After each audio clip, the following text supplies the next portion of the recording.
সকাল বন্ধুরা, নতুন আরও একটি ভিডিওতে সবাইকে ওয়েলকাম করছি।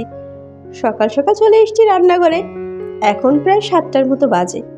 বাড়িতে আসলে সকালবেলায় সব কিছু গুছিয়ে রান্নাঘরে আসতে আসতে 7টার মতো বেজে যায়।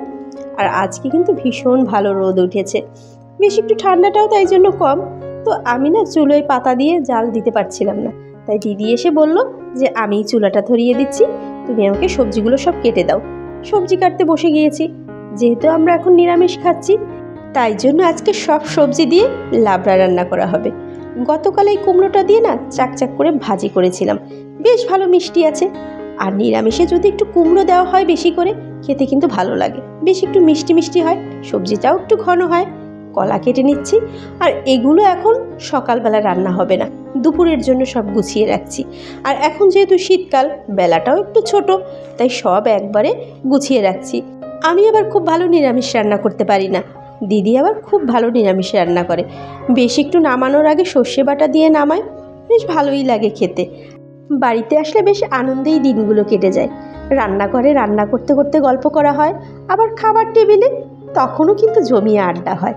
আর বিকেলবেলায় তখন তো কোনো কাজ থাকে না, বাড়ির পাশে বড় মাঠ আছে, সেই মাঠে বসে আমাদের সব জায়েরা একসাথে বসে বেশ গল্প হয়। সবাই মিলে একসাথে থাকার মজাই আলাদা। আর এটা তখনই সম্ভব হয় যখন সবার মধ্যেই স্যাক্রিফাইস মেন্টালিটি থাকে। আর স্যাক্রিফাইস না থাকলে কখনোই কিন্তু একসাথে থাকা সম্ভব হয় না, কারণ সবার সাথেই কিছু না কিছু সমস্যা থাকে। তাই একজন একজনকে ছাড় দিতে হবে। ছোটবেলা থেকে বড় হয়েছি, মা বাবা আর আমরা 2 বোন, এ আমাদের 4 জনের সংসারে। যখন বিয়ে হয়, এত বড় পরিবারে আমার বিয়ে হবে, তখন বাবা মা সবাই মিলে একটু টেনশনে ছিল যে এত বড় সংসারে মানিয়ে নিতে পারবো কিনা। আমার একার দ্বারা কখনোই এটা সম্ভব হতো না, পরিবারের সবাই আমার সাথে ছিল, যার জন্যই পেরেছি। লাউ দিয়ে ডাল করছি, উপরে একটু ধনেপাতা দিয়ে দিলাম। সকালবেলায় খেয়ে দিয়ে মা ছেলে বেরিয়ে পড়েছি, বাসায় চলে যাচ্ছি। বরমশাইয়ের একা একা রান্না করে খেতে কষ্ট হয়ে যাচ্ছে, যেহেতু এখন নিরামিষ খেতে হচ্ছে, তাই অফিসেও খেতে পাচ্ছে না, যার জন্যই যাওয়া।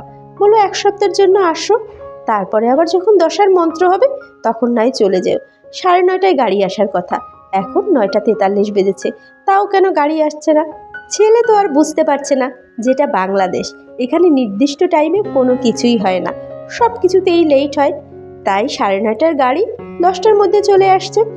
সকালে বাড়ি থেকে যখন বেরিয়েছিলাম তখন বেশ ভালো রোদ ছিল, এখন দেখছি মেঘের জন্য রোদটা ঢাকা পড়েছে, বেশ একটু ঠান্ডাও লাগছে। যাই হোক, আজ তবে এই পর্যন্তই।